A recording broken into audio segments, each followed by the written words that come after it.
I'd like to call the Ashland Board of Selectmen meeting to order for Monday, July 6th at 7 p.m. With roll call, Steve Felton. Here. Phil Preston. Here. Lee Sharps. Here. Norm DeWolf here. Fran is ill. She will not be here this evening. Could we please stand for the Pledge of Allegiance? I pledge allegiance to the flag of the United States of America and to the republic for which it stands, one nation, under God, indivisible, with liberty and justice for all. Okay, the first thing we have is minutes. And the first minutes we have to review are minutes from June 1st. I move we accept the minutes of June 1st. I'll second that. Okay, I have a couple corrections. Page 1, bottom, current use log, third line down, where it said that the land use board doesn't meet on a regular basis. On a regular basis should be stricken and inserted. Doesn't meet as previously scheduled. They meet monthly at Town Hall.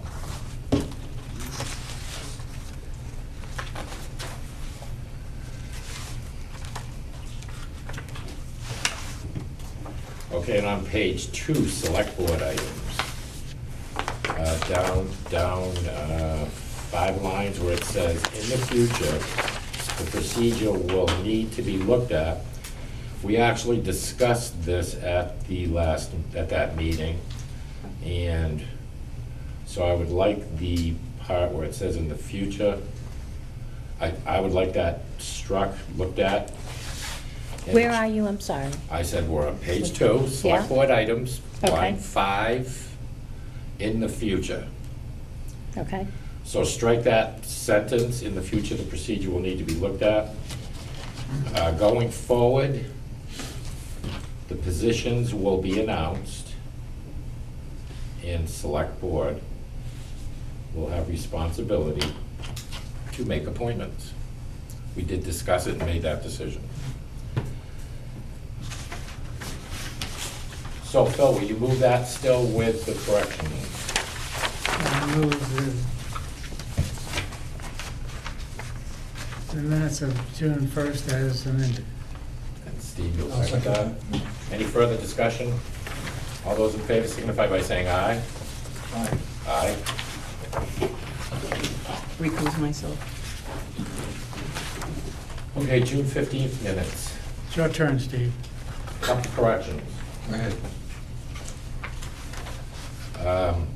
At page 2, under parking on Parkway and at town office.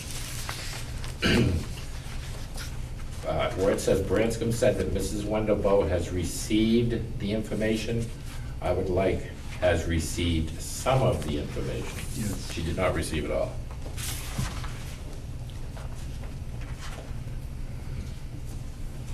Okay, then down at the bottom of the page, still page 2, last line. The retaining wall should, and I don't think we said should, I think it was stated, may have to be replaced at owner's expense.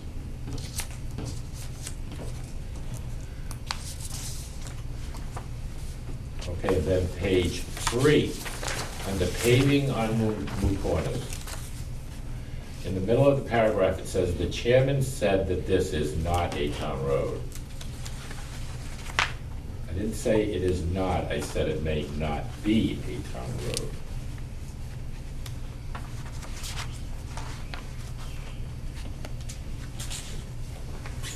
And in that same paragraph where it says Paquette asked the board what projects they needed to be informed of, the response was, the board needs to be informed of controversial or hot button items. Any other corrections? Now I'll entertain a motion. Minutes is corrected. I'll make a motion to approve the minutes of June 15th as amended. Second? Any further discussion? All those in favor signify by saying aye. All right. Aye. I gotta recuse myself. Correct. Okay. Signature file, there's really nothing in it we have to announce. Just a couple signatures needed for new hires for the beach.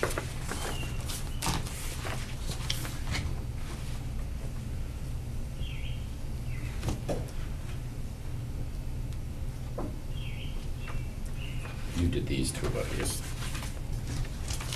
the next one. Okay.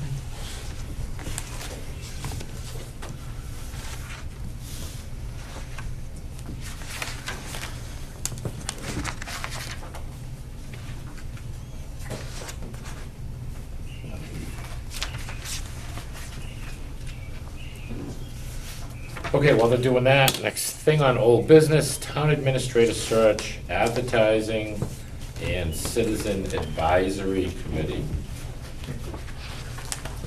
Okay, so Paul, advertising. We have advertised in the Record Enterprise and Laconia Daily Sun, Laconia Daily Sun, and it's going in again to both those to papers both those again? papers. It's Okay. been on the New Hampshire municipal website for some time now, since the last meeting, And posted on our website. and posted on our website. Okay, so the board, just for FYI, we have received 4 letters and resumes for the position.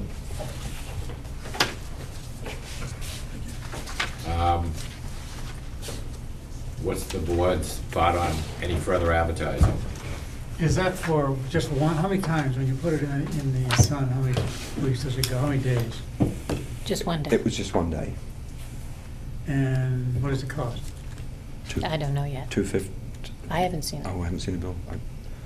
I would think about $200. That's what it costs. In the Laconia Daily Sun? I think so, yeah. What was the other paper? Record Enterprise. Do you don't think we should put it in something more statewide, like Ye- Concord Monitor? Or- Yeah, I think we need to expand our search in more ways than we have at this Yeah. point. Until, I even wonder if it's Union Leader or... or that either too. So what I've website gone- is it on now, Paul? The New Hampshire municipal website, which is 294 communities go on there regularly, daily, Yeah. to look for classified ads. And that's, it's on there until we pull it, is that right? That's correct. Do you have any idea how many other ads are in there for, For town administrators, there's 8. there's 8 others? 8 in New Hampshire, 7 in New Hampshire and 1 in Massachusetts, I'll tell you- Williamsport. I'll tell you, when I looked at NHMA and the website, we were down to like number 42 on the list of Yes. job postings. That's how many people, how many municipalities post Ahead of- Yeah. for various Yeah. positions. Yeah. So I feel that our posting is just lost in, again, so many postings. I mean, on a weekly basis, there must be 20 some odd postings. I didn't realize there were that many openings in municipalities. Unfortunately, they don't break it down by category, I know. because some of them were just for an Oh, RFP for a building. Absolutely. Yeah, Oh, some were so, highway crew Yeah. and administrative assistants and. that's right. Correct. But there were a number of town manager and town Yes. administrator positions available. Yes, they are. I'm sorry, Lee, you had something? But the layperson isn't gonna see that, isn't gonna know that website. You are correct. You That know. would be for primarily people that Right, use the that NHMA site, know. that are You know. involved with municipalities. Right. But that's why I do believe also we need to expand the search. But those are the people we want.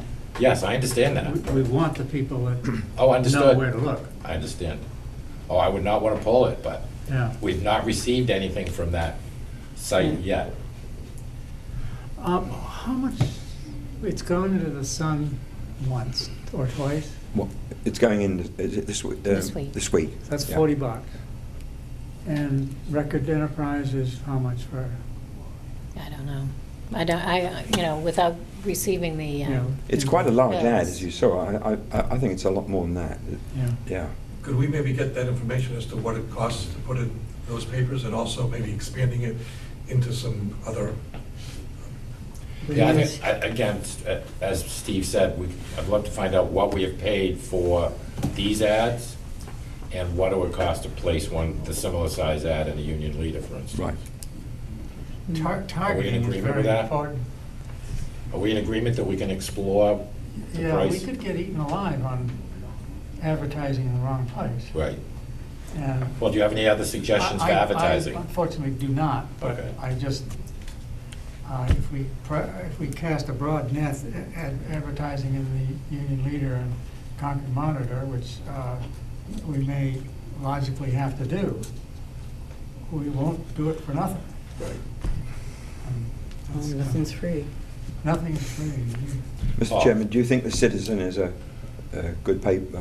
I'll defer to Lee Sharp. Do you think the Citizen, Lee, is a good paper to put it in or not? But we're already reaching the Laconia You're right. Yeah. demographics I was with the Daily Sun, correct? Yes, well, that's true, yeah. Well, I'm not sure it's the demographics we're seeing, but, A lot of people do read the Citizen. you know, So, I guess I would, I don't know, I think we just check the prices of them, Yeah. the Monitor and the Union Leader. Is it on the Channel 3 across the bottom where No. nothing not on yet, there? no. Any other thoughts?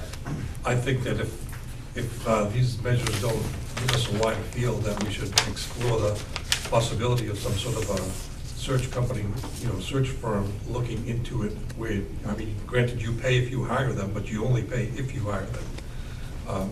And obviously, they're gonna have a lot more accessibility to the type of people that would be interested in that position. I mean, if we don't have to do that, that's fine, but if we don't get more candidates than we're getting, I think we need to look at some other ways of expanding the search, and that's one of them. what is it, NMI that? MRI. MRI. Resource management. Yeah, we've used them before. We could, again, explore costs. At least find out so that if we wanted to, we would know what's involved. Yeah, it'd be good to know what a Citizen ad would cost, what a Monitor ad would cost. Right. Mhm. Right. The Citizen, the Union Leader, and the Record Citizen, just so. Right. Okay, the second part of that is, we received a note, everybody should have received a note from Ann Lamson stating that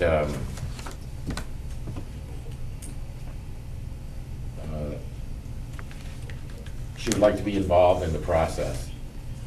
I understand that you've decided not to have a committee overlooking the hiring of our town administrator.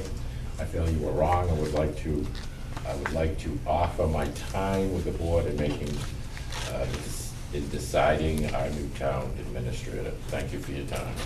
What are your thoughts on that?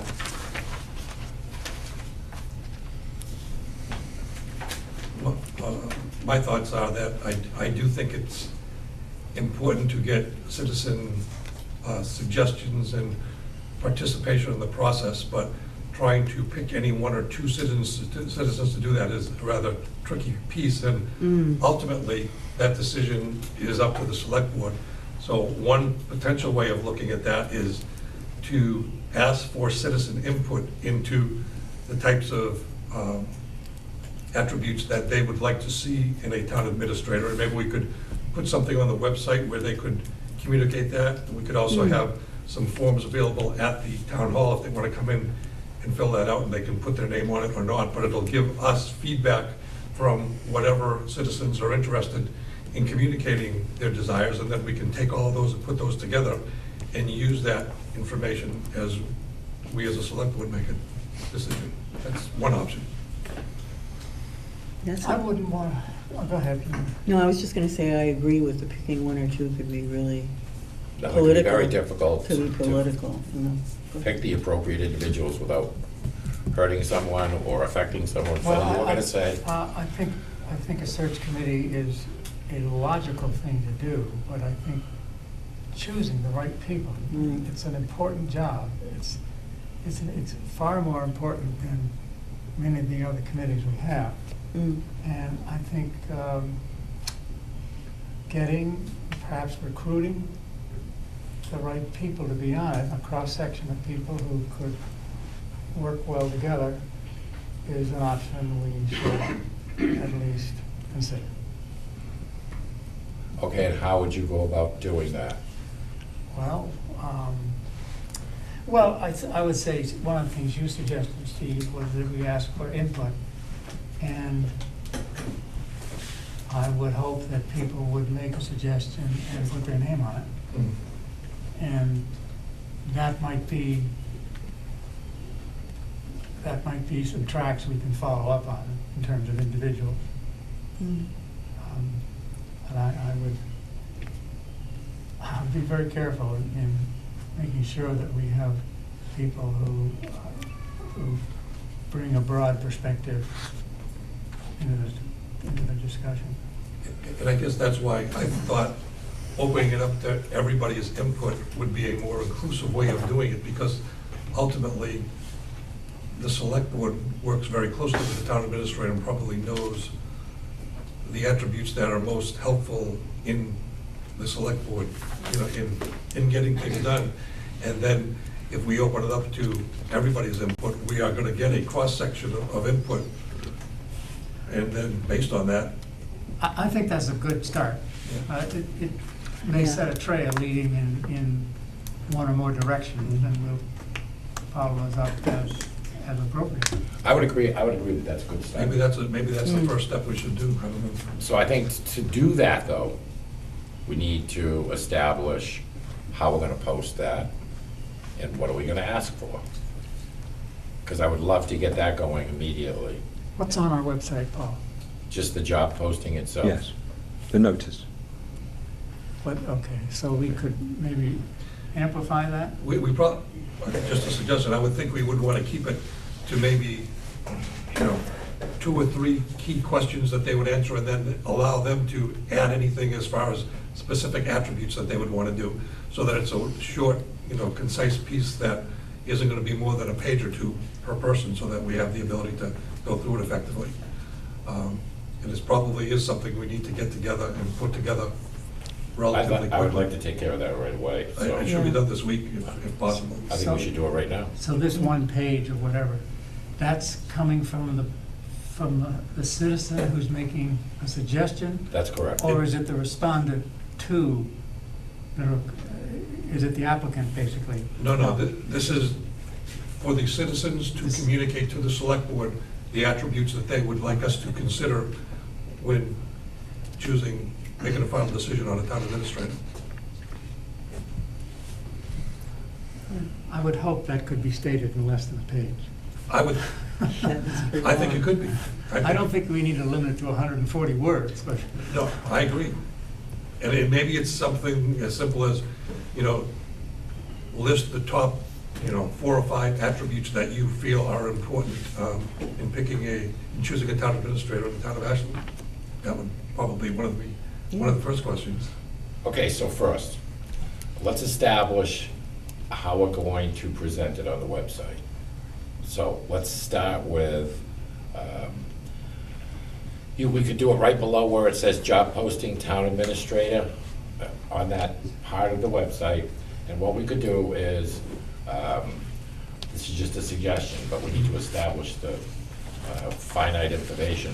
Citizens interested in providing the Board of Selectmen with input suggestions. or suggestions, yes, suggestions for the search for the position of town administrator. Is that too lengthy of a For the title? selectmen to consider. Okay, Yeah, so Paul or Pat, did you kind of get that, so we can have an opening statement there? Can you give me what you got, so we can see if it sounds? What have you written? Paul or Pat? What have you written? I thought he was. Oh. Okay, that's why I want to confirm, what do we have? Well, I've got to establish how to present to the community. May I add something to Please, this? please. Many of I know this is probably my remarks are for the larger communities than Ashland, but when you establish Citizen Search Committee, the Board of Selectmen would pick a department head, a Chamber of Commerce person, just a resident on the July 4th committee, or something like that. that's involved in the town very heavily, and then allow them to look at the candidates before they're presented and say, these are my 4 choices for the board. That's what other communities would do. I don't know how your board feels about that, but that's... Isn't that the next step? Well, Isn't that a step beyond what we had, I mean, it may be the well, best step. you're asking people, normally the board would pick the people with whom are going to be on that search committee. That's what I'm Right. saying. And I guess this is just, from my perspective, it's a little bit more inclusive in that it allows anybody to communicate what their needs are so that we get a good cross-section of. My thought Yes. was that what you have suggested would be the first step, and what you are suggesting would evolve from it. Because eventually he or she will be working with those people that Yeah. are going to put forth that candidate But to the again, board, to the board of The selectmen. key here, though, is selecting those individuals. Right. That is the key. And how we pick and choose those individuals, or if those individuals volunteer.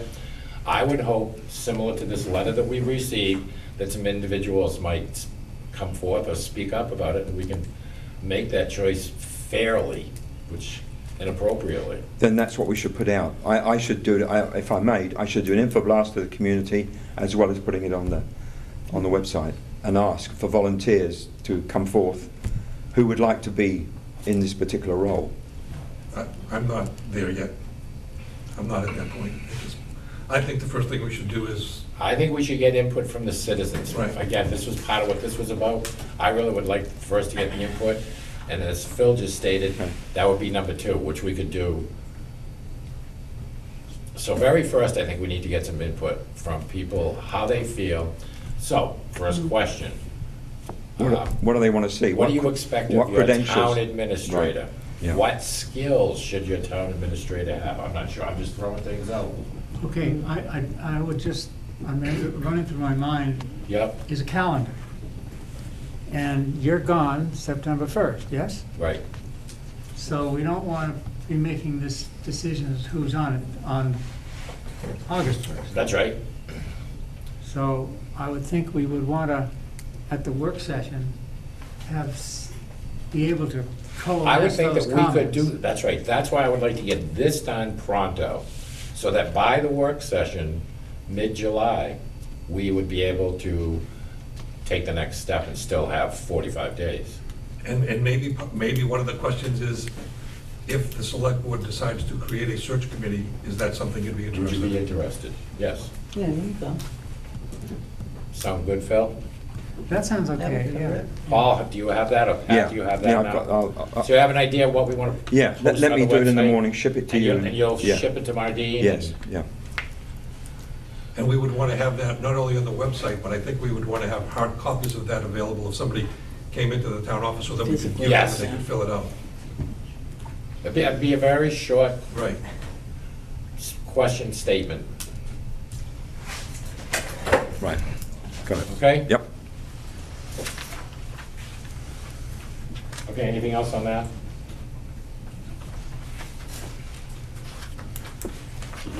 Okay, the next thing is, on the old business, is Witten House listed on the state register of historic places. I just wanted to announce, we received a letter from the New Hampshire Division of Historical Resources on June 19th. The New Hampshire Division of Historical Resources would like to congratulate you on the listing of the Reuben Witten House at 14 Pleasant Street in the New Hampshire State Register of Historic Places. We would like to recognize your efforts and the property's significance for the enclosed certificate, which we have received a certificate listing the Reuben Witten House again in the state register. So Paul can have that back so that we can display that.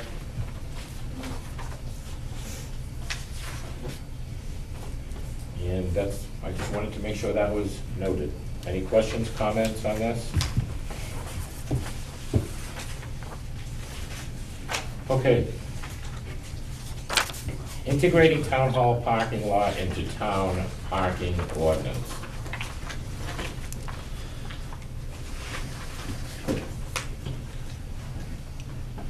What we did is we made a motion and decision to restrict the parking at the town hall parking lot to coincide with the parking on Mechanic Street. So what we need to do is to amend that motion so that it is included in the parking ordinance, so that that action is included and shows the town hall. If you read that ordinance 24-1-9, no parking A, it lists municipal parking areas, 1 Mechanic Street, 2 spaces along Riverside Drive adjacent to Memorial Park. So we need to add 3 town hall parking lot to ordinance section 24-1-9A. Can I get a motion for that? I'll make the motion to add the town hall parking lot onto 24-1-9 as voted on. I'll second it. Any further discussion? I believe I voted against that motion, so I'll be voting against this one too. Okay. Okay. No further discussion. All those in favor signify by saying aye. Aye. Aye. Opposed? Nay. So it's passed 3-1.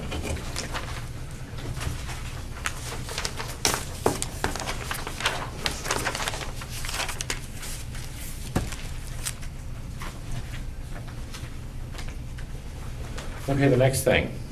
Anything else on parking? The Ashland Transportation Advisory Committee update. Is there anything to update on that? Yes. Steve and Dave? At the meeting we had last Wednesday, we discussed Highland Street. As you know, in the master plan, one of the recommendations is to resolve the issue with the state with Highland Street. And for people who don't know what that issue is, the state owns 2 sections of Highland Street, and the town owns the rest of the street. Currently, the town maintains Highland Street in the wintertime, even though the state is still the owner of that. So Tim filled us in on the background. There had been discussions, and the town said, or the state asked the town to take over the ownership of Highland Street, and the town said, we will take over the ownership of Highland Street once it is fixed. And the state said, we have no money to do that, and that's where the issue stands. The Transportation Committee really would like to see this issue resolved and at least move forward a little bit. And Tim made the suggestion that we approach the state and ask them to do an engineering estimate of what it would cost to bring those 2 sections of Highland Street up to where they should be before anything is resolved. And that's something they could do with their current engineering staff that would not cost any money. And then both sides would know what we were talking about. So my suggestion would be that that the board approach Mike Izzard from LRGC, who's the LRGC representative on the TAC committee, and talk to Mike about that particular idea, and then Mike could set something up with the state, so the issue could be discussed. Help me understand where the 2 segments are. Where the what? The 2 segments are. The state-owned segment. Where the sections are. Yeah. I wish Tim was here because he could explain it better than I can. Just rough, just rough. If you look at Island Street, the sections that are in good shape are ours. The sections that aren't are theirs. Okay. I believe it's the beginning of Highland Street, if I'm not mistaken, and then there's another section that goes up to almost where Whitten Woods is. Yeah, No. Is that correct? up to the Right. Zocs. So between the school or something and the Zocs is, Summer Street to, may I, Mr. Chairman? Sure. Summer Street to the Lyfords. Well, okay, Yeah, up there. okay. Go we're ahead. speaking The about a Lyfords. half a mile That- of yeah. road. That the state, That is the state on Okay. Highland Street. okay. And there are, apparently there are some drainage issues along with other road repair issues that need to be addressed. Okay, so do we have to initiate that request, or can, If you want Eli and I, or you want me to set up a meeting with Mike Azar, I can do that. I would be go along with that. Works for me. We would want to have us one day, I would think, or remember. I- Lee, are you gonna participate in that? Is the evolution of the state's portion something that is back in the fog of history, is it? And I don't understand the entire history of this, but I understand that at one point, Highland Street was the major route over to 175. 175. And then when Route 3 came through, Okay. that changed, and I'm not sure how we ended up with certain parts of Highland Street and how they still own it. We do have our historian. David, do you have some historical facts that you can provide us with? No? No comment? Okay, so that's fine. Again, no harm in exploring.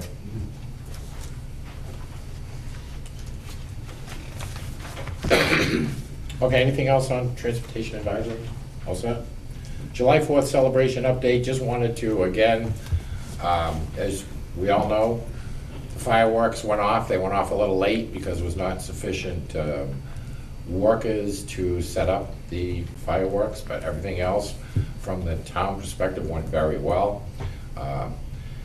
Again, I want to thank the 4th of July committee for their great organization and work again for another successful 4th of July fireworks and parade. Want to thank Alex for his continued help in this process, and everybody involved, outstanding job from the town perspective. Can I just add? Please. That the insufficient labor that was there had nothing to do with the volunteers. This was the fireworks company not getting sufficient people here. That's correct. Okay, anything else? Last year was insufficient fireworks. That's right. Yes. This year it's insufficient people. People. To set it up, yep, and they had more fireworks to set up, so it took longer. Okay, listen, I just wanted to go back for the record on the Reuben Whitten certificate. I'm not sure if that would belong at the town office, or should it go over to the Historical Society, or someday when the Yeah. Whitten House gets renovated, maybe it can be displayed there, correct? Yeah. Historical Society owns the building, the town owns the land underneath it. Okay. They both own part of it. Again, I just didn't want to preclude that that should necessarily hang in the town office. It could be displayed where appropriate. Okay, DES EPA. The reason I have this in the, on the agenda is I was contacted by Rebecca Williams from DES when we recently were going to submit a brownfield assessment grant. Because it did not come in front of this Board of Selectmen to approve the grant, I didn't submit it. But I have had conversations with individuals at DES, and I can tell you that Rebecca Williams was very helpful and she provided me with a couple links that what she said is the town of Ashland should fill out the brownfield assessment application, which we had not done. So what I'm going to do is I'm going to ask you, Paul, to go on to the website for the DES brownfield assessment, if we can pass that to him. You'll see that it's a simple 2-page application that we should fill out, and you can fill it out online and submit it to DES. She had nothing in the background? No. For that? No, Huh? she just said we should fill this out.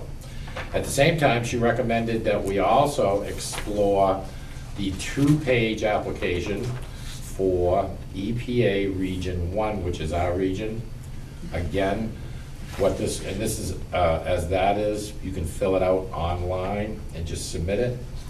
So we will at least be on file, and maybe years ago something was submitted, but she couldn't find anything current. So she recommended that we at least start with this. As brownfield assessment money becomes available through DES and through the EPA, this would automatically put us on the list of to be notified. Sounds good. So Paul, can you go on to the, also to the link? And if you need me to resend you those links for these Yeah, apps, I please, will. thank you. Do you want this copy of this Yes, application too? please, yeah, thank you. So I just wanted to announce that, just so again, as we move forward with grants for brownfield assessment, we'll be at least on the list of being notified with those applications. So Paul, if you could undertake that and Yep. let us know when that process is completed, and/or if you need any of us to help you with it, okay? Yep. I'd volunteer Fran, but she's not here tonight, so. Okay, any other old business? New business. On the new business, I'm just gonna change item 1 and 2 a little bit. We're gonna do the zoning board procedures first, so Bob doesn't have to stay here all night waiting for us. And I guess, and Eli, I guess you two are going to speak to this zoning board procedures, so take it away. Okay. Want me to go first, Eli? It's your show. Okay. At this point, it's your show. Okay. All right. Well, as you know, I've been here about 3 months. And besides doing everything else that's been getting done, I've been looking at the procedures. And I'd like to recommend some changes be made that'll make the process better, make it conform more with the law, and make it better for applicants. Right now, the zoning board doesn't have a posted meeting schedule like the planning board does. The planning board sets their meetings out a year in advance, along with the dates that information for those meetings must be submitted, because there is a 15-day period where it has to be submitted in advance. I've received a number of applications, or a number of inquiries, probably more than half a dozen, of people that need to go to the zoning board, asking me when the meeting is. And I have to sit there and say, I don't really know. Give me an application, I'll turn it in, and we'll get back to you, which is not the way it should be handled. Okay, just as a question to that, Bob, if I may. Yeah. I'm under the understanding that zoning boards are not required to have set meeting dates.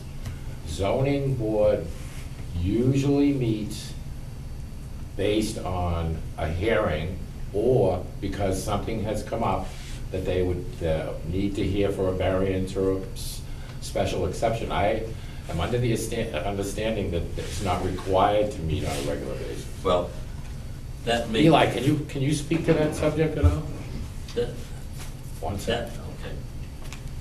Just to the Just- requirement of set meetings. Are you aware of any RSA that speaks to requirements? Basically, in under 673:10. Yes? And the Board of Adjustment in New Hampshire Handbook for Local Officials. Most boards of adjustment find it convenient to establish a regular monthly meeting which can be modified as needed to accommodate the number of appeals to be heard. Right. Which is So that, the key word there is being convenient Yeah, okay. to make planning a whole lot easier. And how, Correct. and the next sentence is, however, the zoning board of adjustment is not required to meet regularly, as is the planning board. Okay, thank you, Eli, I appreciate that. Okay, Bob, I'm sorry to interrupt you, go ahead. Oh, that's all right. So I, go ahead. Anyway, I'm not aware of another town that doesn't have Regular zoning board meetings? zoning meetings scheduled a year in advance.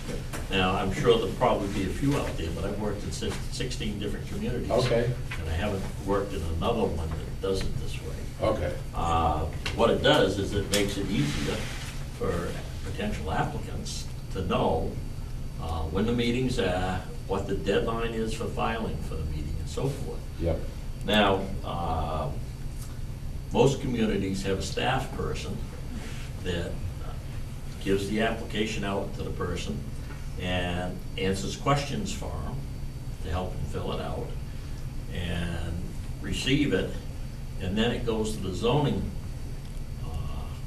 administrator or to the code enforcement officer, and they review it for completeness. And if it's complete, then it's forwarded to the ZBA for a hearing.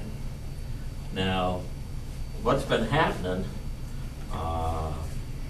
because we don't have regularly scheduled meetings, and I take the application in, and then I submit it to Eli, and he polls the board as to when they can get together, and then he contacts the applicant. The zoning board of adjustment is a quasi judicial board, Yes. okay? And so when a member of the zoning board, chairman or whatever, has a conversation either with an applicant or a concerned abutter, that's sort of like the jury in a court having discussions outside of the courtroom with a single individual without access for any interested party to hear it. And technically, that individual that involves in that participates in that conversation could be required to recuse themselves should it go to court. Okay, everything that takes place in hearing that case should be available to any applicant or interested party all at once in the same place and no crossback or out of the meeting, okay, because of the role of the zoning board. And that's not what's happening now. And right now,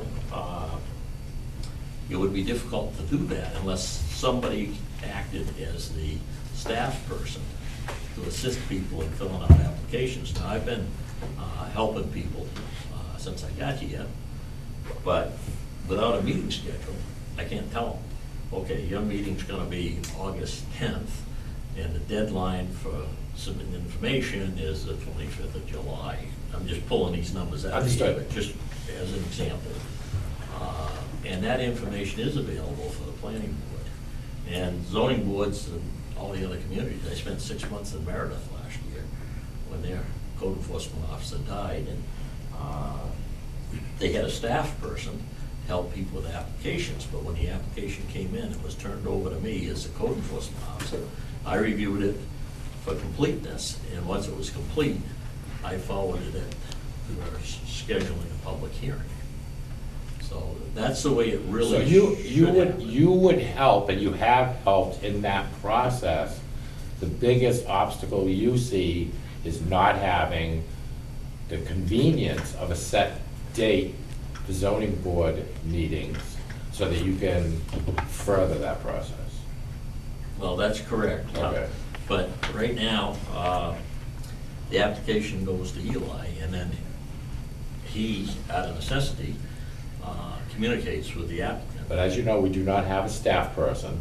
Okay. And do you have any, I mean, you've now Well, been, we had a conversation with Eli and Fran and myself last week. yeah, And it's not gonna require a ton of time, but I could fill that role for you. Now, another thing that seems to be an obstacle in my mind anyway, legally, is that you have Patsy in the office, who's very helpful and extremely knowledgeable, helping people with applications sometimes. She also sits on the zoning board. So now you've got potentially 2 of your 5 people that should recuse themselves because they've had discussions about the case before it ever gets there, which I think, from a legal standpoint, is probably extremely problematic. Okay. Comment? A couple of them. One is, I would agree with that. That does sound like Sure. that's potentially a problem. Now, would the meeting piece of this be solved, and is it feasible, I guess Eli, where if there was a set date established, whether it was the 3rd Tuesday or whatever it was each month, and then, based on whether there's any cases to be heard on that, would determine if you actually have that meeting, but at least then you would know when it's scheduled each month. I have proposed this in the past. The feedback that I have gotten, except at the last time I was elected chair, I asked the board that they had to step up and be a bit more available to make themselves available for meetings. It still is, if we could pick a day a month, a particular day, I might get 3 people that could show up. There is a new application that just came in. I have gotten feedback for the month of July from my members, and the most I can get is 4.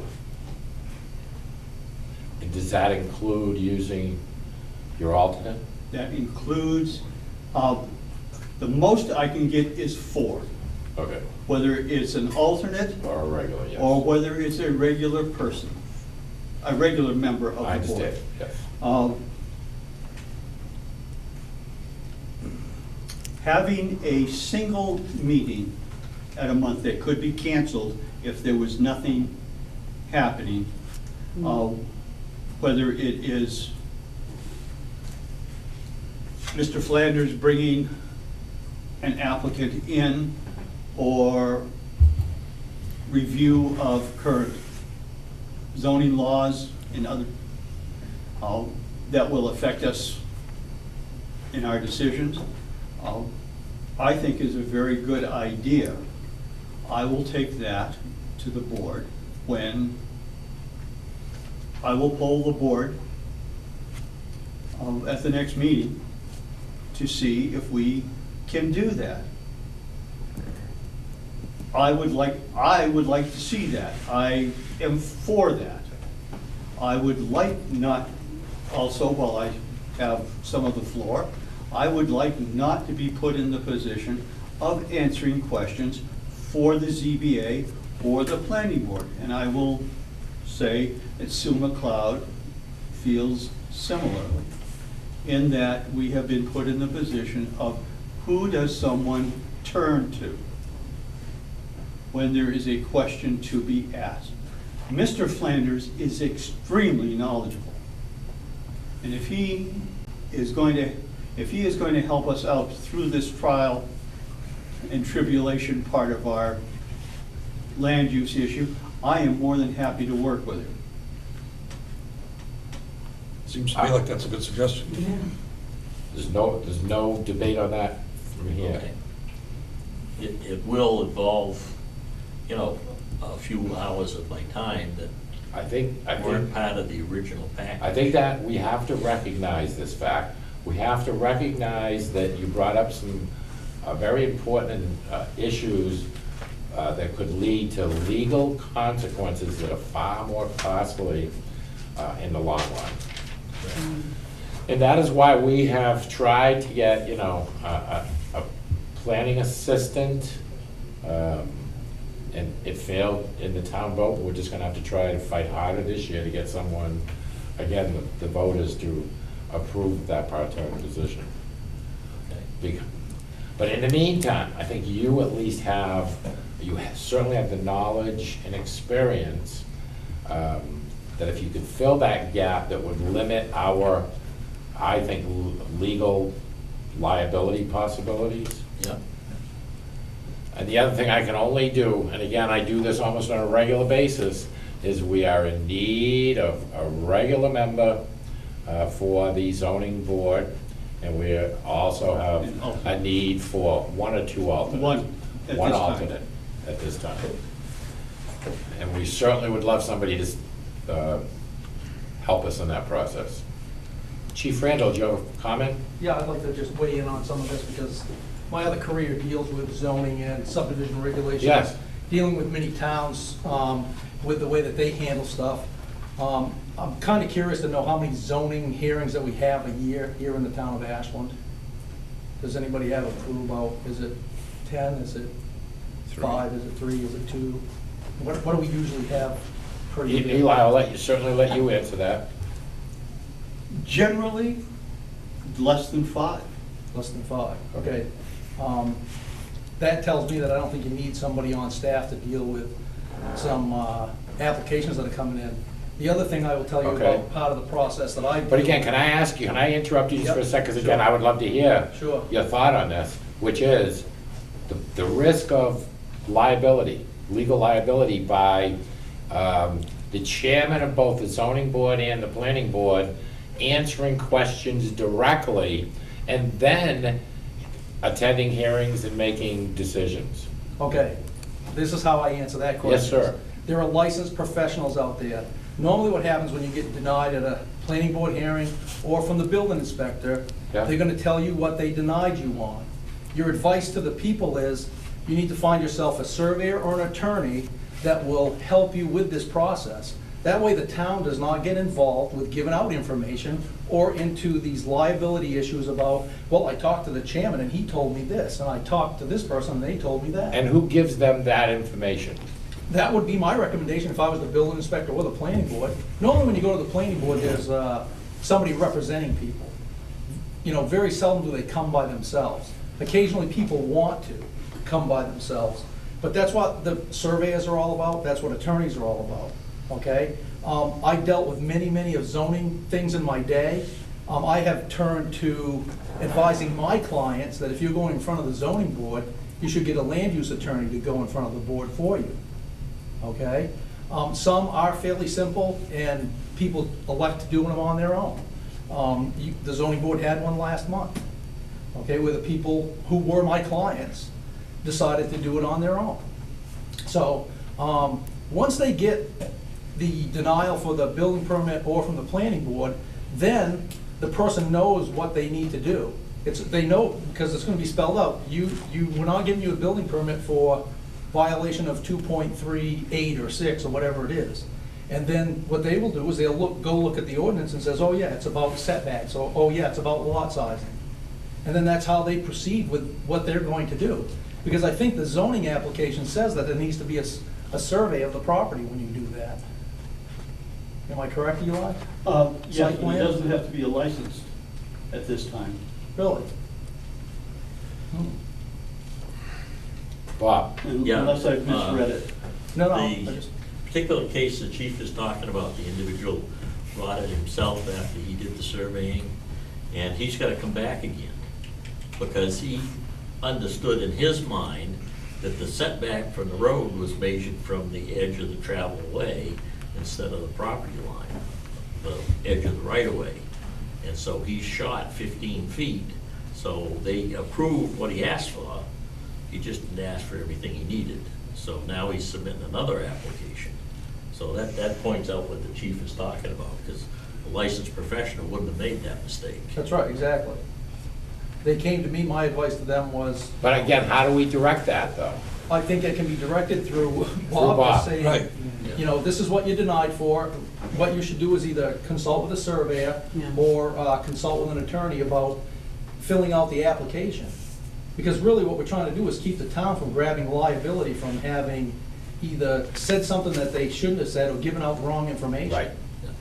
And surveyors and attorneys deal with this stuff all the time, constantly.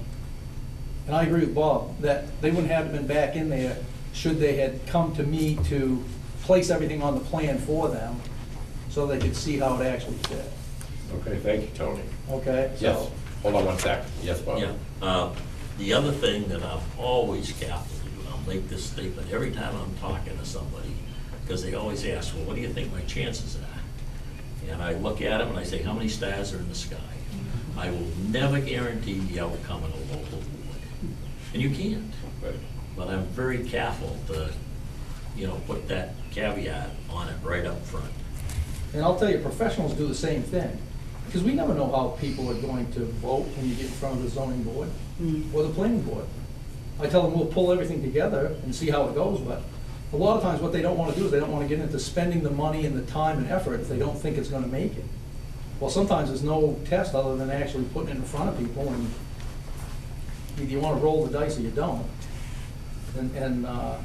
But, like Bob said, I think, really the professional is the way to go. And he puts a caveat to saying how many stars are in the sky. I agree with that. Don't give the people a misconception that you think it's gonna make it, because it's, in your eyes, not that big a deal. Because you never know who's showing up for abutters to complain about whatever it Right. is. So rather than hire personnel, I think really the right thing is to, because they'll know what they've been denied for, and say, talk to a surveyor or an attorney to get you through the process. I know it costs money, but Bob, your comment to that? Well, I agree with the chief. Okay. And when somebody applies for a building permit for something that's not consistent with the zoning ordinance, I have to deny it.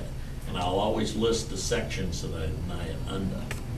And I'll suggest that they go get professional help. They don't always do that. And sometimes they get by, and sometimes it's like this gentleman that came last month. He's coming back again because he told me, he said, well, my neighbor told me that. Yeah. And I said, well, the neighbor's not well informed.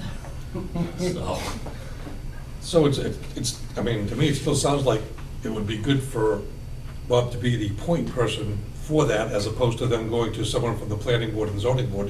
All he's gonna do is kind of quarterback it. He's not gonna give any advice or anything. Right, I'll help them with the form. There's 5 tests, there are 5 questions they have to answer under the zoning board.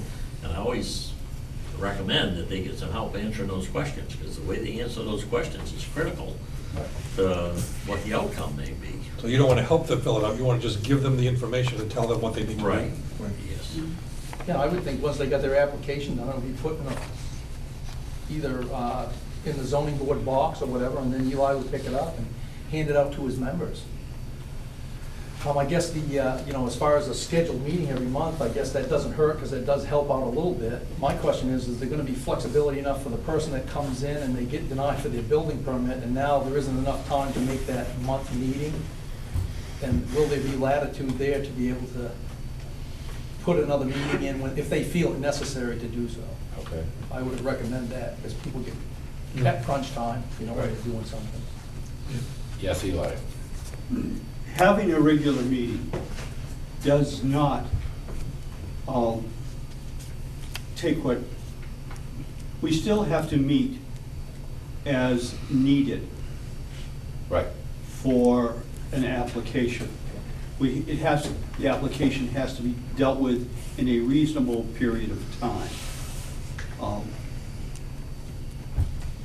Generally, it's been within 30 days, which has been what our reasonable period has been. As soon as someone brings in an application, it would help Mr. Flanders to say, you may go to the board on this date, and they will review your application. Correct?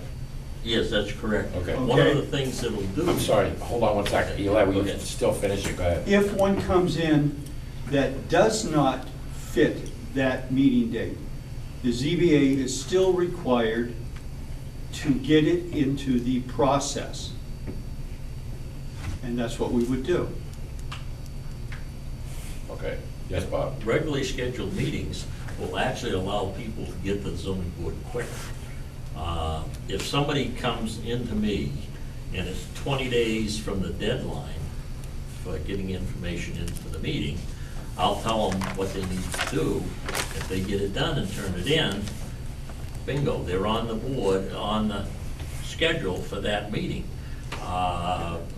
We've had people come in, and where there isn't a schedule, a regular schedule of meetings, Eli has tried for a week and a half or so to get his members to agree when they can meet, which actually holds people up. So the regular monthly meeting, along with the deadlines that are required to get the information in, will provide a better level of customer service and actually speed the applications getting to a hearing. Makes sense. You know, and I don't know what jurisdiction we have over that other than, I don't think we have. we certainly could have Bob be that point person. Right. And then I guess the recommendation is that the ZBA consider doing that, and it's up to them, I guess, if Yes, they you. want to do that. You have no jurisdiction over the ZBA. Right, so all it is a suggestion at best. And it is, you know, once again, the ZBA, as among other boards and commissions, we're trying to be the one town, one team. Mhm. And we're trying to work together to make this a better town, to make it more business friendly. I think Bob Flanders is helping towards that immensely. And I appreciate his participation. Yes, sir. Okay, Yep. any other comments? Chief, any other comments relative to this subject? No, no, I Okay. think, Any other comments from the board? He's gonna schedule this at his next regularly scheduled zone meeting? He's going to try to do that, yes, whenever that is. Yes. It's not regularly scheduled. He tried doing it at the last one. I know. Okay, we all set? Any other questions? All right. Planet Aid.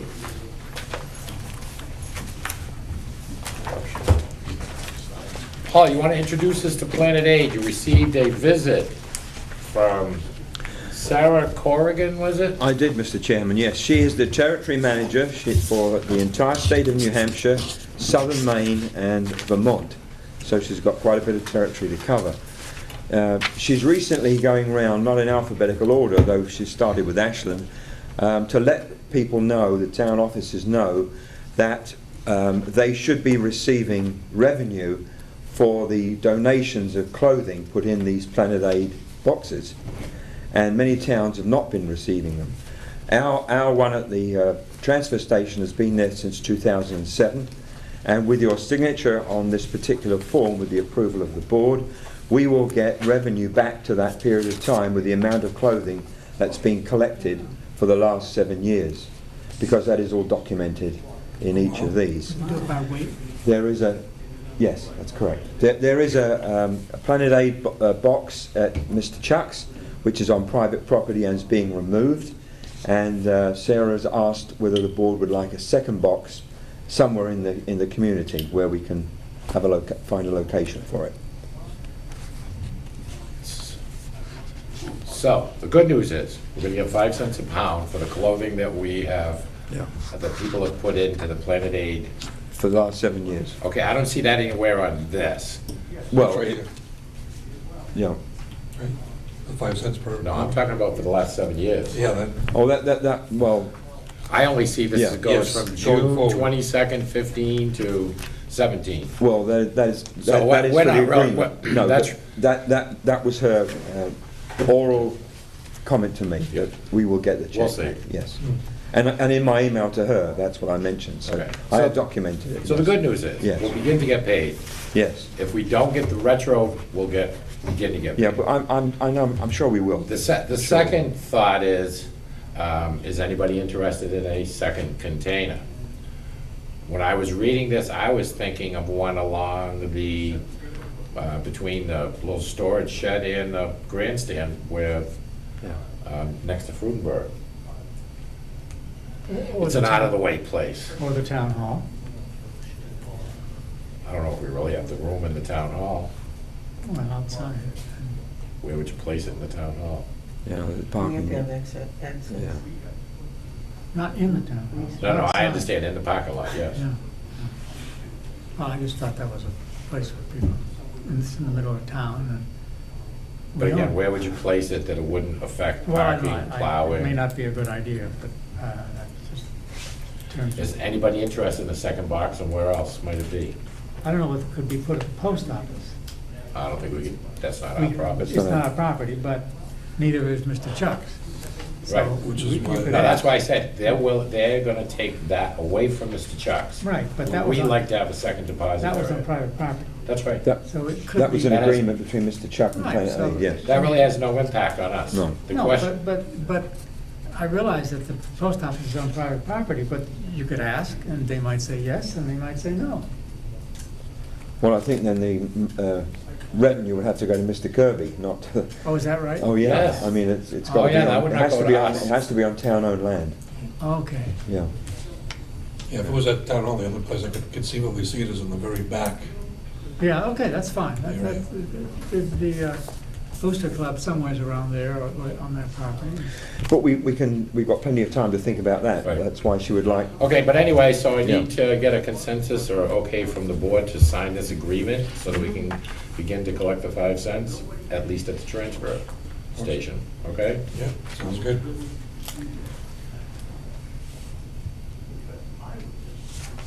Mr. Chairman, I'll fill out the rest of the, I'll let you fill out the yeah, rest of it. I just yes. need you to sign where it says And side Phil and post. Lee, it's okay with you, Yeah, correct? yes. Yep. Thank you.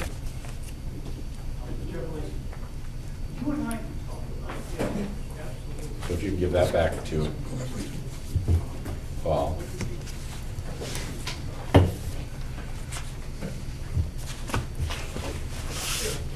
Okay, anything else on Planet Aid?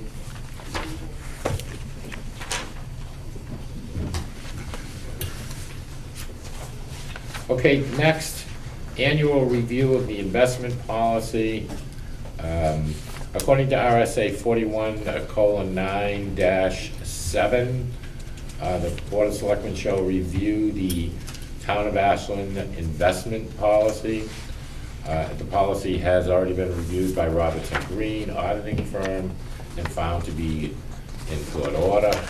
I had hoped that everyone had read through the investment policy, and that's really all I wanted to do was state that we have reviewed it.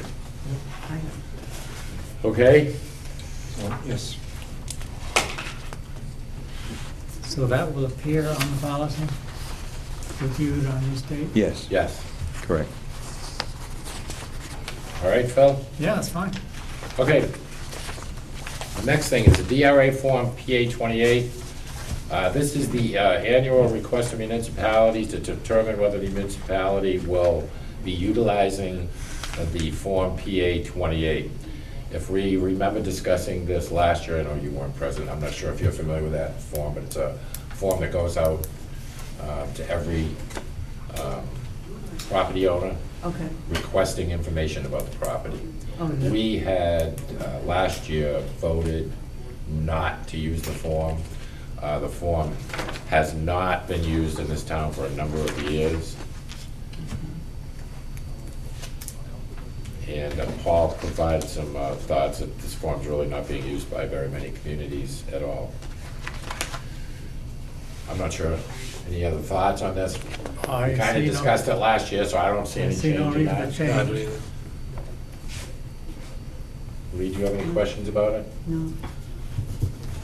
So, do I have the board's okay to check off will not be using the form? Yes. Yes. And we just need one signature, or all of us need to sign All that? of you need to sign, yes, please, yes. And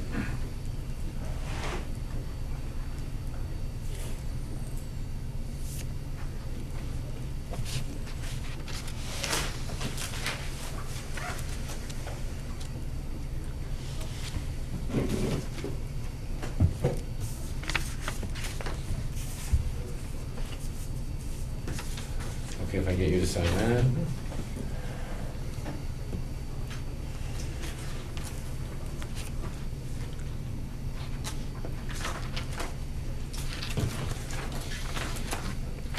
Okay, there you go for you two. Okay, the Ashland Economic Development Committee grant request, or the grant, the EDA grant, I guess. Yes. Steve, if you could speak to that? Just an update on that is, at our last economic development meeting, we met with Glenn Koppelman, who's the economic development manager for North Country Council, of which we are a part of. And it was in regards to better defining the grant application for a economic development strategy plan for the town of Ashland.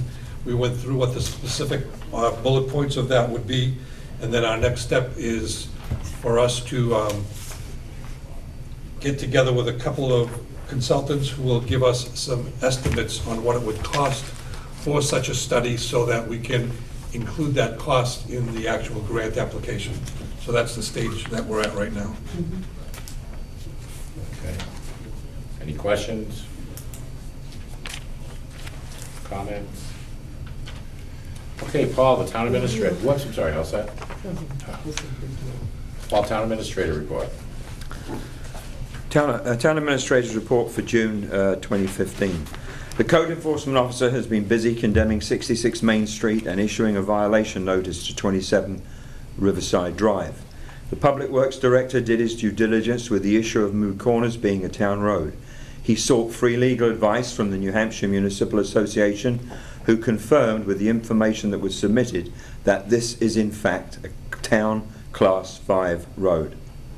The Public Works Director is currently supplying the town office and the selectmen with weekly activity reports in order the board can readily ascertain what work is being carried out in the community.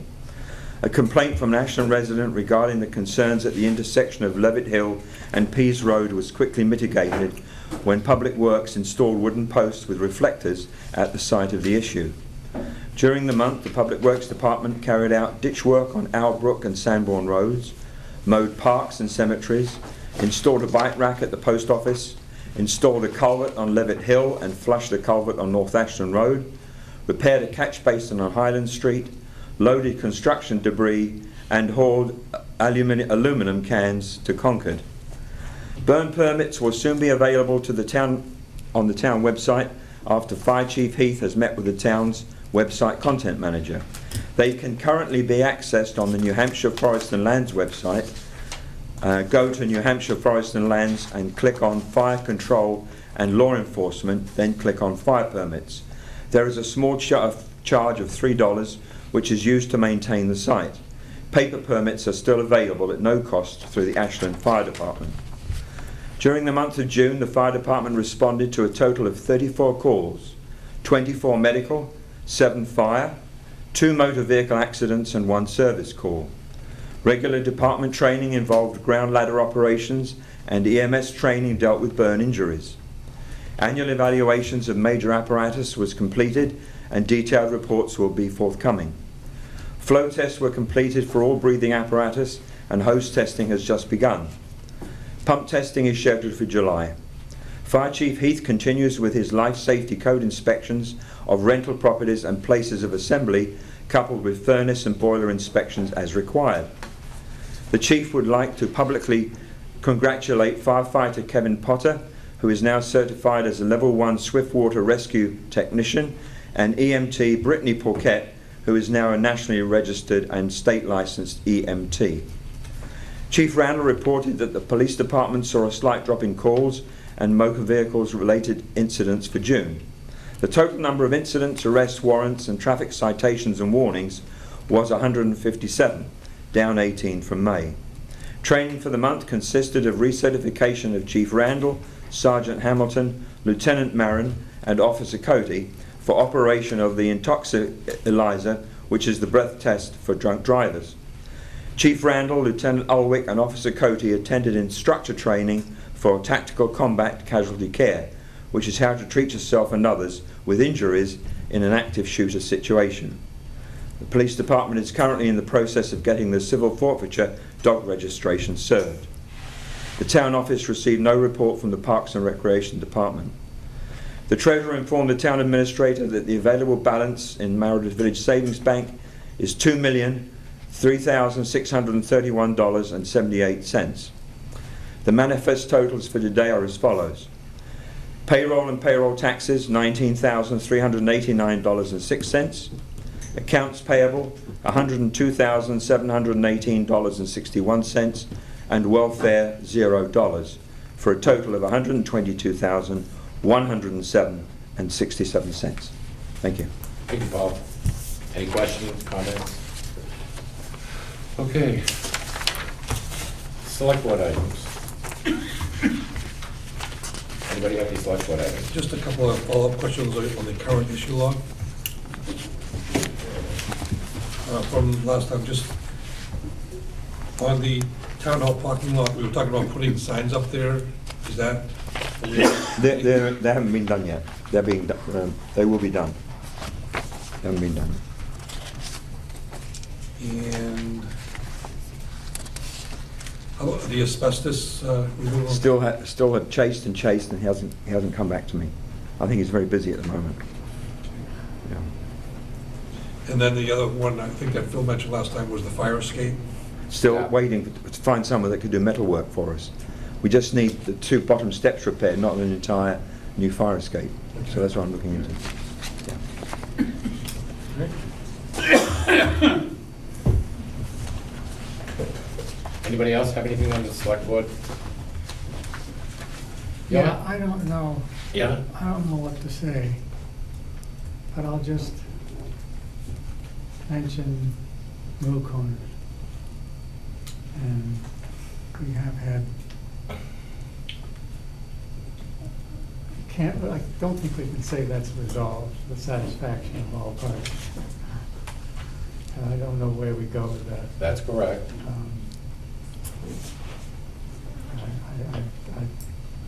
I don't have a suggestion as to where to go.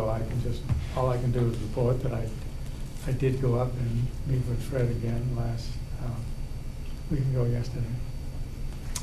And, no, I'm sorry, I went up there and looked at it a week ago yesterday. So are we talking about Stone. the White Rocks? We are. Okay, all right. And that issue is, I'll just say it's not resolved, not in here. I'm not sure where we can go with this, but we don't have a happy camper up there. Okay, well, but I guess I have to defer to Steve and you and I, who were there at his property. Yes? And did we not hear that it was a mutual agreement that what they were was okay with him at that point in Well, time? there was talk about a berm, and that involved some gravel and stone that's not materialized. But I don't think we ever committed to that. didn't We see talked about it, but we didn't commit it. No, it was just basically the stones as they were. This was. So So this you was don't a have any berm. suggestions? We talked about a berm, Right, in lieu of the berm of leaves. right. A berm. Are the berm of leaves still there, Phil? The berm of leaves is still there, yes. So it delineates the approximate. So, but you don't have any suggestion as to what we can do? Based on your interactions with Fred? Well, I know that Fred feels that the road on the Holderness side of the stones is much wider than he liked it to be. The road on the Holderness side, Of the stones, he's white, okay, and he doesn't agree with that. okay. And I think that I'm just relaying a middleman. I know, but Face to face. in terms I of- guess I would state that we need some kind of thought or proposal, or suggestion, as I went away with the understanding that we had agreed that the placement of the rocks, and that was the issue, Yeah. was appropriately agreed upon. And yes, there was discussion of, a berm to replace what looked like a berm of leaves. Yeah. But that was not something that we stated we would do, it was discussed. Okay. Well, I just wanted to, I told him I would mention the fact that I've been up there. But are you suggesting that we install a berm? Well, that involves some gravel, and I'm not sure we, I would think he would want more than gravel. If I remember right, he was discussing ledge pack, yeah, Right, you know what I mean? Yes, yes, yes. stone dust, that type of berm. Yeah, Okay, so I guess it's not done, but you have It's no... not done, I just- You're not making any I'm recommendation not or making, I'm not suggestion? sure I can, and ledge pack doesn't come free, and I don't know. If you have a suggestion, I'm open to your suggestion. Should we explore the Well, cost of a ledge pack berm? The issue seemed to be the width of the road. The width of the road will never be the same as it was in But 1980. this is beyond the stones. And it's, his argument is that it's much, much wider, and why is it wider beyond the stones? I don't know, saying we don't have Tim present, so I really don't think we can And we, comment. and we don't have Fred present either. Right, so I don't really think we can... Yes, Chief Randall?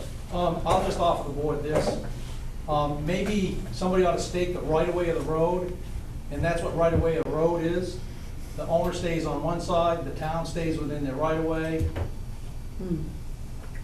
and the town has the right to maintain the width of the right-of-way for the public. Right. So I'm trying to figure out, for years we've been talking about this. Didn't you survey that?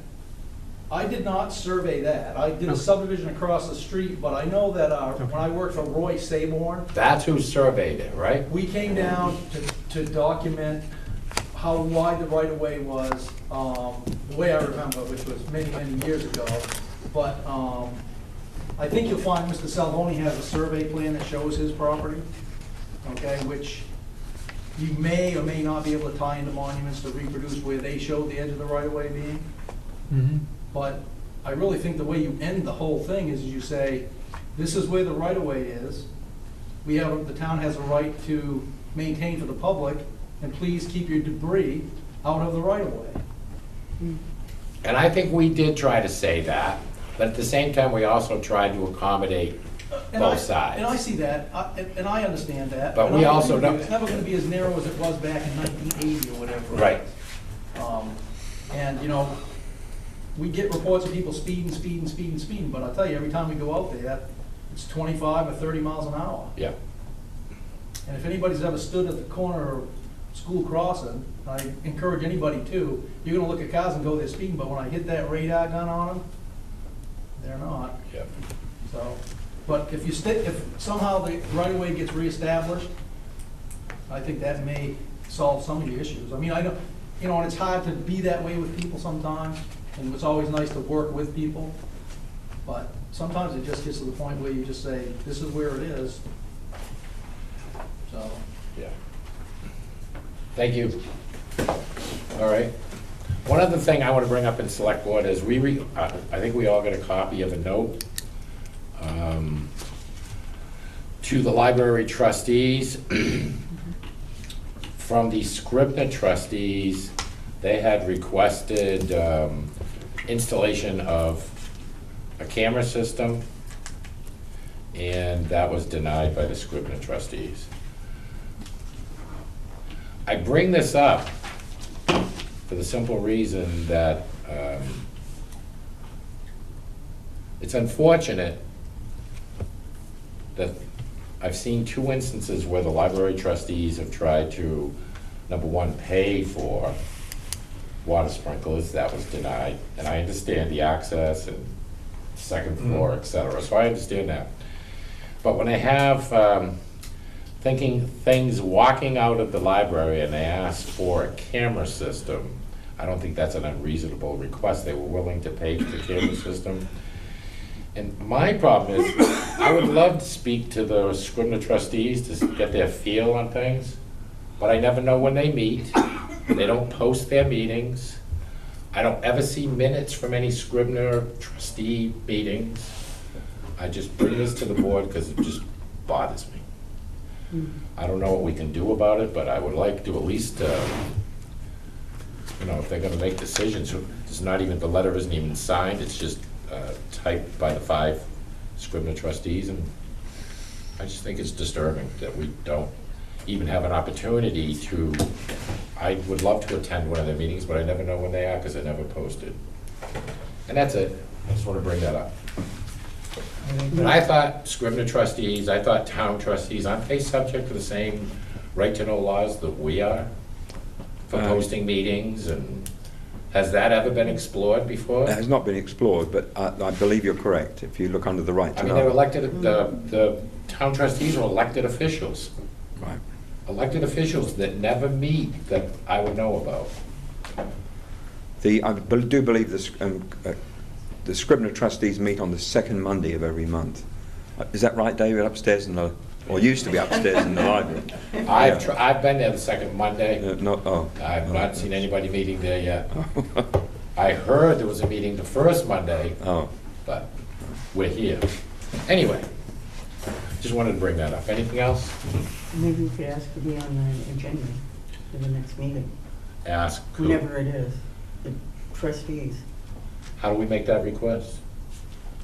to whatever name's on Okay, yeah, to their mailbox? it. Yeah, We would like to be at your next meeting. right. They're totally independent. They can They're do independent. what they want. I I mean, understand. they're not at liberty to violate the right-to-know law, but they're at liberty to make. Oh, I understand they can make any of the decisions. They're responsible, but I was just speaking, Just for information. I'd love to be able to interact Yep. with that process, just ask questions. Yep. Yeah. And again, they're 3 of the 5 members are elected, and we appoint two of the other members. So I think they should be at least Yeah. open to questioning. So maybe just request what the meeting schedule is. Yeah.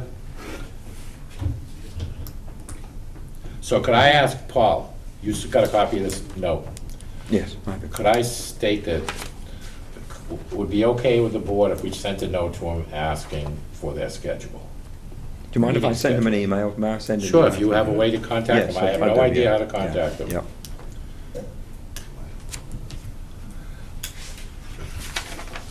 Okay, that's all. Anything else? I just wanted to present, this is a copy for the select board.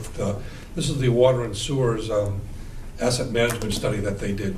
And they wanted the select board to have a copy of that piece, which is a And I've very seen well that, done yes. piece. Yes, it is. Thank you. And that's in the office. It will be, It will be. correct? Yeah. So, That's, however you deal with Right. your copy, thank it's you. up to you. Thank you. Okay. Okay, public comments. Any public comments? Yes, Kathleen? Still in the office, I guess. I take exception to the comment that Moo Corners is a Class 5 road. I have no idea what question was posed by the Director of Public Works to establish that response, but in reviewing deeds, nothing shows that as a road. The deed language specifies it as a right-of-way, the abutter as a driveway, and I believe Mr. Salvoni's plan that is at the registrar doesn't mention it at all.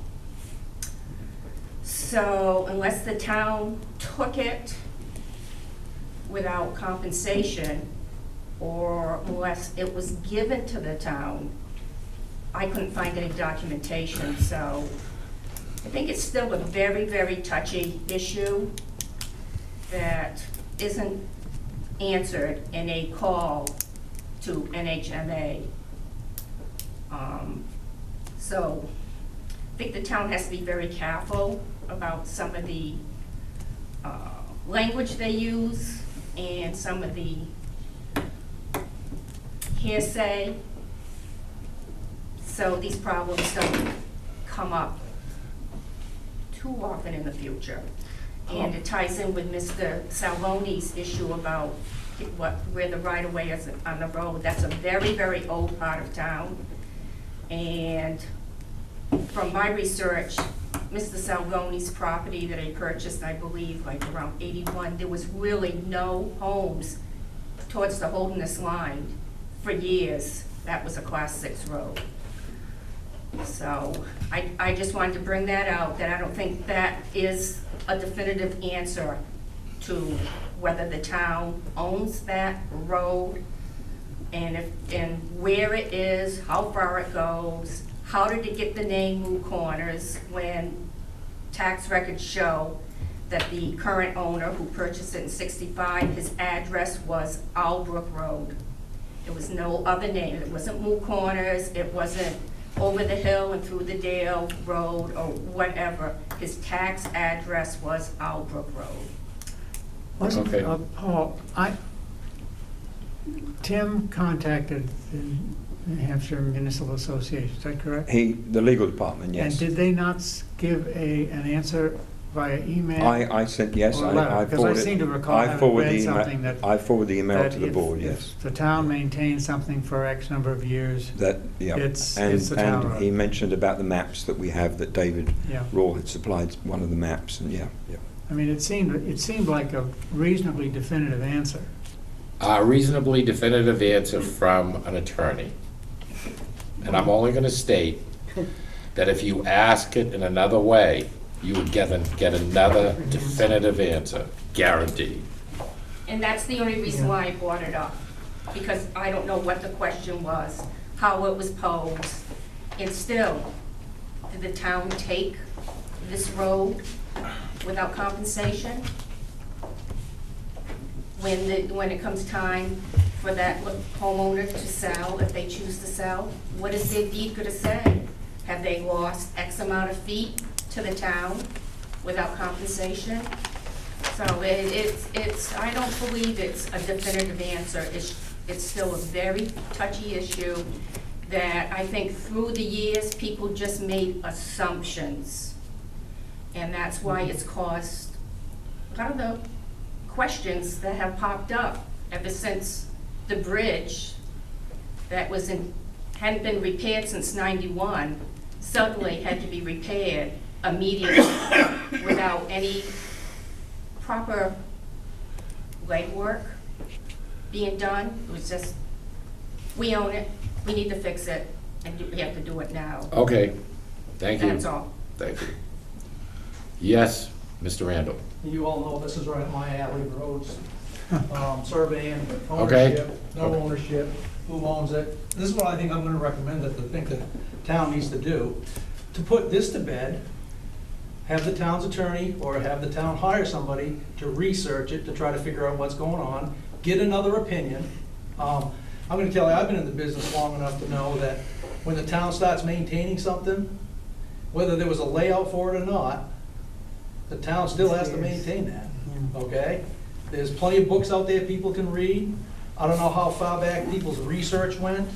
I know you're probably gonna have to research their properties individually, probably back at the beginning of time. That means you're gonna have to take trips to the registry because you can't do it online, the Grafton County Registry. Correct. You're gonna find that when you get back there a certain way, you're gonna run into deeds, you're not looking for Ashland anymore, you're looking for Holdings. And then, there are a ton of, right-of-way layouts from archives. I have most of the, original layouts from archives at my office. I will tell you that I've looked for layouts for that, but it's hard to put your finger on where the layout actually is because of names and all the stuff that goes along with it. Dave Rule can attest to this, that researching roads is one of the toughest things people can do. Yes, and that's why I think That's why some of the laws are the way they are about maintenance and all that other stuff. And all roads were only easements. Owl Brook Road is only an easement. I technically own to the middle of Owl Brook Road in front of my house, because it was only an easement. It's like a power line easement, okay? It's the right for the public to use. There was never any compensation. If there's compensation to people, a lot of times then it becomes like a fee taking. And the state, I think, will tell you it was like around the 1960s when they started doing road layouts as fee takings. So most of the ones before 1960 were not fee takings. They were easement situation only. That's why when roads are given up, property lines revert to the center of the road. So it's a nightmare doing research, because I've done it on many roads, and in the end, never been able to find certain layouts for certain roads. So you've never found the layout I never Your had- right-of-way layouts that you have, you didn't see the Moot Corner Bridge layout? I did not. But, you know, there should be more research done to understand names in the area of when stuff was done. But we're gonna run back into the old thing, I think, from this decision that the Public Works Director got from New Hampshire Municipal Association. It's that time frame that the town's been taking care of it that Yep. actually turned it into, maybe the road was given up at one point in time, the whole thing. But when the town started maintaining it, back in who knows when, I mean, Mark Over talks about doing that ever since he was the road agent. And he was road agent for what, 40 years? I mean, I think that right there locks you in, but, you know, maybe the town needs to spend some money and figure out if somebody can do research to really figure it out for them. But you're always gonna have that adage that the town has been maintaining it for this number of years. And there are plenty of books out there that'll talk about all of that stuff. And that's, I think, the name of the book eludes me now, but I think the town actually has a copy in the office. Roads in New Hampshire or something. It's I actually have a copy of It's the New it. Hampshire Municipal Association Right. booklet. Yeah. Yeah.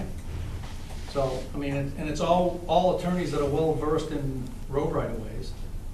And you can find attorneys that are. So, Okay, thank you. Anything else? Yes, Fran? I assume you're in the public comment part? Yes, we are? Thank you. Yeah, I do. I understand that you voted 3-1 to make the town office building no overnight parking tonight? We voted 3-1 to include the town office parking lot in our ordinance for 24-1-9A. Yes. With no public hearing.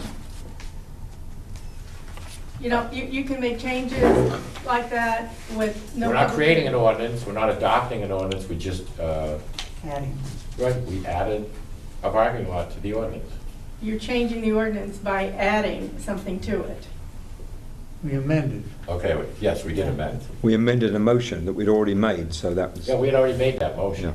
for the parking itself. Can you tell me where in this town there is public overnight parking then?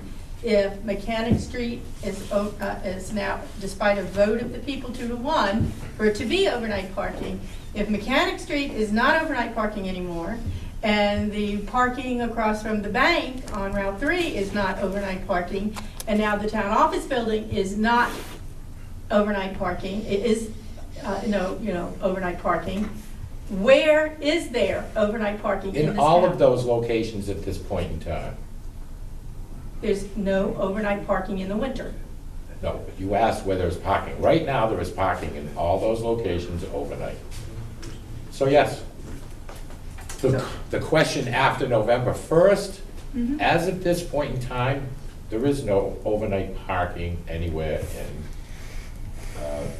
the town of Ashland, in our municipal law. And we are looking for a fix to that before we get to that point of the year. Correct. And we think we have a couple of options that we need to verify before we communicate.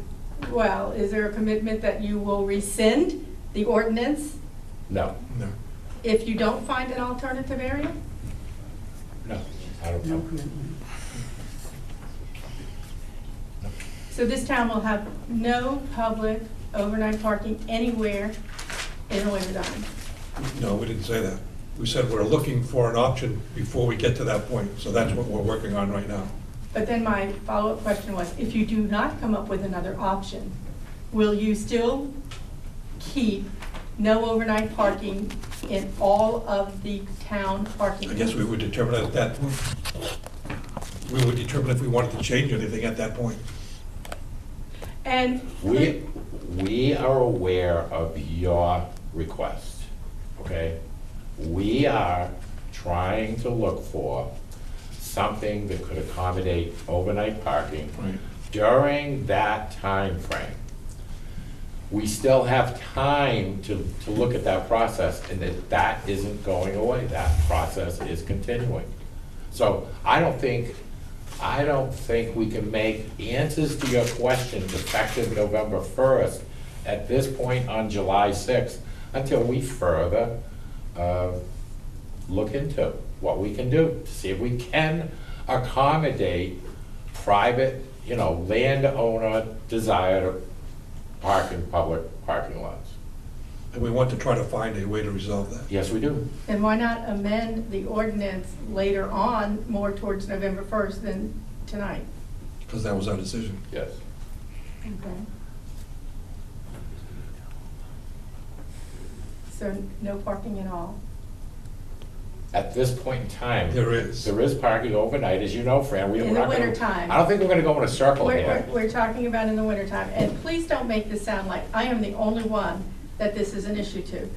You stated at the last meeting that the reason you're doing this is because, you get there at the town office in the morning, and there's cars everywhere. Well, the cars aren't there everywhere there if nobody needed parking in the wintertime. Obviously, they do. And we understand that.